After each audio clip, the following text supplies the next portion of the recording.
All right, so that is a controversial statement that was made by Maulana Taqi Raza, as Amir was telling us, not a stranger to controversy, somebody who's made many a controversial statement in the past. But this time round, of course, in the context of the Gyanvapi Mosque, certainly it is going to create a huge stir, given the fact that he's not just a religious leader, but at least in that area of Bareilly is also seen as a political figurehead in that particular region. Let's go across to Mohsin Raza, a former minister, joining us on the phone line. Mohsin Raza ji, कैसे देखते हैं इस तरह की जो controversial statement दी है मौलाना तौकी रजा ने? ये कह रहे हैं कि जहां भी मंदिर तोड़े गए हैं वो हिंदुओं की अनुमति से किए गए हैं, ये उनका कहना है। और ये सब कह रहे हैं जब ज्ञानवापी मस्जिद का इशू हमारे सामने इस वक्त उठ चुका है। देखिए, ये एक बहुत बड़ी कॉन्स्पिरेसी है, एक साजिश है। चाहे इसमें all India Muslim personal law board हो, तौकी रजा हो या असदुद्दीन ओवैसी हो, ये इसके पीछे साफ नजर आ रहा है कि जो चीज न्यायालय में है उस पर विश्वास नहीं करते हुए जिस तरह की बातें बोल रहे हैं, मैं उनको बताना चाहता हूं, ये कल्चर तो आपका है। तोड़ फोड़ का कल्चर तो आक्रांताओं का था, जो आपके पूर्वज हैं।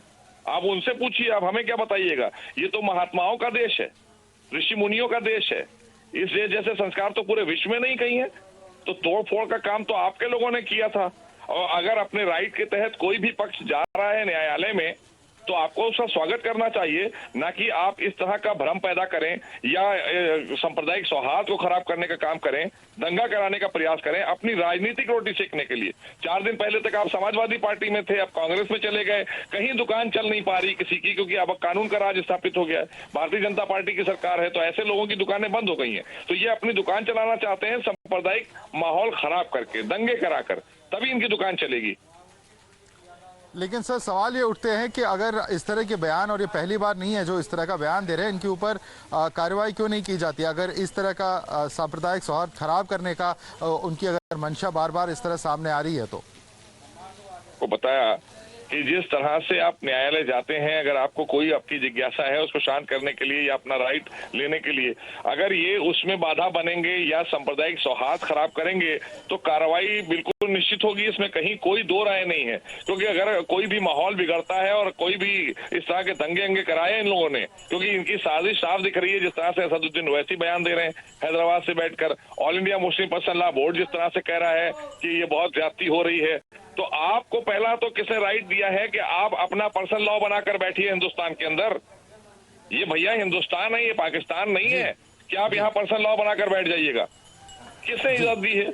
ये 2% के लोग। मोहसिन रजा जी, हमारे साथ जुड़ने के लिए बहुत बहुत धन्यवाद। हमारे साथ विनोद बंसल भी जुड़ रहे हैं, वीएचपी के। Vinod Bansal ji, how do you look at this comment coming in from Maulana Taqi Raza? He has made several controversial comments in the past, but in the context of Gyanvapi Masjid saying that Hindus have willingly handed over or with their consent allowed for the places or temples in particular to be handed over to those of other faiths, this is going to certainly raise some very serious questions of what really is the thought process behind such a comment.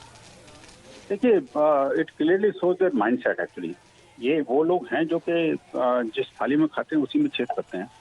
आप ये इनको इस देश की चरित्र के बारे में, देश की संस्कृति के बारे में, देश की सभ्यता और मान्यताओं के बारे में इनको कुछ नहीं पता। इन्होंने सिर्फ कुछ भी अनाप शनाप उल जुलूल बोल करके और परे निकल जाना है। आप मुझे बताइए कि क्या कोई हिंदू ऐसा सोच भी सकता है क्या? देवादिदेव महादेव, उनका भी सबसे बड़ा ज्योतिर्लिंग, और वो भी काशी में। ये तीनों चीजें बड़ी महत्व की हैं भाई।